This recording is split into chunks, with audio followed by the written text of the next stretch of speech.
એક સ્ત્રી પ્રેગ્નેન્ટ હોય તો તે માં બનવાની છે તેમ કહીએ છીએ, પણ એક પુરુષ પ્રેગ્નેન્ટ થાય તો પહેલા તો માનવામાં જ નથી આવતું, અને કદાચ થઈ જાય તો તેને શું કહેવાનું? માં બનવાની છે કે પછી પિતા? કન્ફ્યુઝન છે ને? વેલકમ ટુ ધ ફિલ્મી પ્લેનેટ. હું છું આપની હોસ્ટ પુષ્પા. શરૂ કરીએ એક નવા રિવ્યુથી.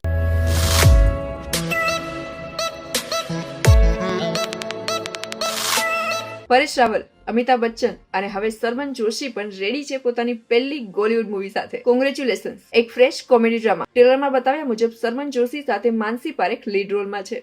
માનસી પારેખ જેણે હાલ જ બોલિવૂડને એક હિટ મૂવી આપી છે, કચ્છ એક્સપ્રેસ, જેણે ઇન્ડિયા જ નહીં યુએસએ, કેનેડા એન્ડ યુએઈમાં પણ પોતાના ઝંડા ગાળ્યા છે. થાય છે કંઈ એવું, રાગિની એટલે કે માનસી પારેખની પ્રેગ્નન્સીમાં પ્રોબ્લેમ આવ્યા બાદ તે ફરીથી પ્રેગ્નન્સી કન્સીવ કરી શકે તેમ નથી. રાગિનીની હેલ્થ સ્ટેબલ છે, પણ હવેથી એમને તમારા કમ્પ્લીટ સપોર્ટની જરૂરત પડશે. એવું શું થયું છે રાગિની? રાગિની હવે ક્યારે માની બની શકે. બાળક ન હોવાનું પેન એક સ્ત્રી હોય કે પછી પુરુષ, બંનેને અંદરથી કોરી ખાતું હોય છે. મારી સાથે જ કેમ થયું?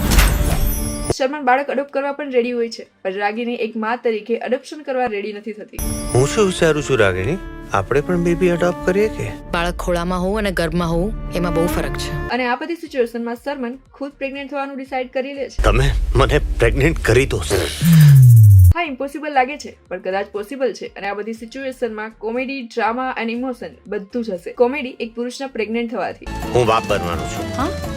હા એટલે હું ડ્રામા એક પુરુષના પ્રેગ્નેન્ટ થવાથી. મતલબ આ હક તો ખાલી સ્ત્રીઓને જ છે ને, મતલબ કંઈ પણ. and their natural right to become a mother. આ બાળકનું અબોર્શન થઈ જવું જોઈએ. એન્ડ ઇમોશન એક પુરુષના પ્રેગ્નેન્ટ થવાથી, બીકોઝ જેટલું ઇમ્પોસિબલ એક પુરુષનું પ્રેગ્નેન્ટ થવું છે, એનાથી પણ વધારે રિસ્કી એક પુરુષનું પ્રેગ્નેન્ટ હોવું છે. ટ્રેલરમાં ઓલમોસ્ટ આખી સ્ટોરી ખબર પડી જાય છે, કંઈ પણ સિક્રેટ નથી રહેતું. તો પણ ગુજરાતીનો એક ફ્રેશ એન્ડ ન્યૂ કોન્સેપ્ટ, એ પણ સરમન જોશી સાથે. મૂવી જોવું તો બને છે બોસ. ટ્રેલરમાં એક લવિંગ સોંગ પણ સાંભળવા મળે છે, જે આમ તો સારું લાગી રહ્યું છે. 3 ફેબ્રુઆરીના રિલીઝ થવાની છે, અને હવે દર વખતે ગુજરાતી ઇન્ડસ્ટ્રી પણ ગ્રો કરી રહી છે, નહીં કહીએ, બીકોઝ અમારી મૂવીઝ પણ સારી આવી રહી છે, અને વી પ્રાઉડ ટુ બી ગુજ્જુ. અને મારી આ વાત સાથે કેટલા લોકો સહમત છે, નીચે કમેન્ટ બોક્સમાં કમેન્ટ કરી દો. અને વિડીયો ગમે ન ગમે તો લાઈક કે ડિસલાઈક કંઈ પણ કરી શકો. Viewer are the king. મળીએ નેક્સ્ટ વિડીયોમાં. Bye bye.